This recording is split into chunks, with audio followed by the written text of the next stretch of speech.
nous avons eu aujourd'hui ce que nous redoutions, c'est-à-dire un nouvel 49.3 sur le budget.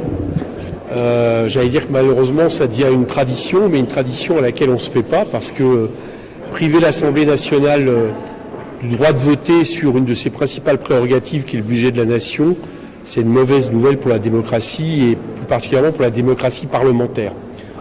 Il faut comprendre que cette décision n'a qu'un sens, c'est qu'une fois de plus, le gouvernement constate qu'il est minoritaire.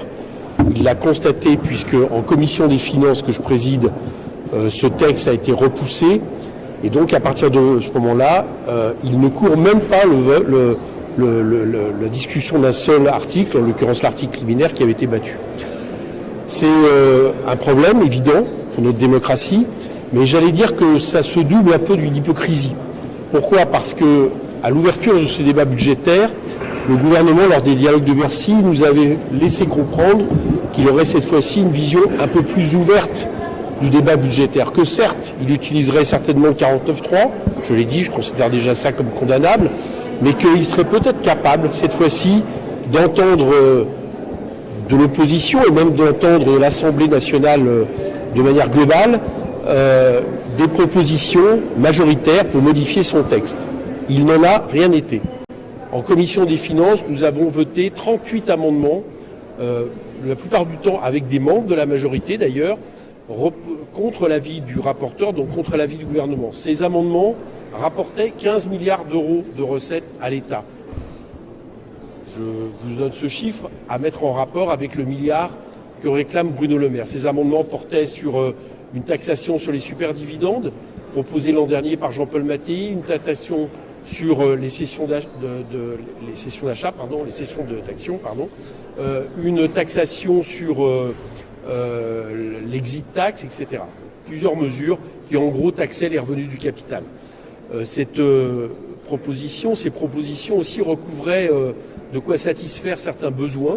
Je pense notamment à la question du logement, à la question des EHPAD, à la question des chambres de commerce, à la question du sport et de nombreux autres exemples. Bon. Très franchement, le gouvernement avait un choix à ce moment-là à faire. Soit il rasait tout ça, soit il acceptait certains de ces amendements pour montrer justement son ouverture. Il n'en est rien. C'est-à-dire non seulement il vient d'annoncer aujourd'hui le 49.3, mais quand on regarde les amendements qui ont été retenus, il n'y a eu aucun amendement retenu de l'opposition. Il n'y a eu aucun amendement retenu de l'opposition et il n'y a eu aucun des amendements majeurs qui avaient été adoptés par l'opposition et une partie de la majorité. C'est des mesurettes qui sont reprises à la fois sur la question d'Airbnb par exemple ou sur la question du prêt à taux zéro, mais rien, j'allais dire, qui puisse refléter le débat qu'il y a eu en commission. Donc une fois de plus, ce gouvernement refuse en réalité tout compromis avec la majorité issue de l'Assemblée nationale. On est dans un moment où le chef de l'État réunit des chefs de parti soi-disant pour trouver des compromis. Le compromis, il pouvait le trouver ici, à l'Assemblée nationale, où, on le sait, ils n'ont pas de majorité, mais où une majorité était capable de se décider pour plus de justice fiscale, pour plus de recettes, pour répondre aux besoins des Français. Ils viennent de le refuser. Je dois dire qu'ils ajoutent donc à la méthode du 49.3 une méthode de fermeture du débat, une méthode du passage en force. Et je ne crois pas que, c'est mauvais évidemment pour la démocratie, mais je ne crois pas qu'à long terme, ça soit très longtemps tenable comme forme de gouvernement. Par rapport à cette décision, le groupe France Insoumise a décidé bien évidemment de déposer une motion de censure. Nous attendons les retours du Parti communiste et d'Europe Écologie qui sont en train de discuter. Nous espérons bien sûr le déposer avec eux. Le Parti socialiste nous a par contre opposé une fin de non-recevoir.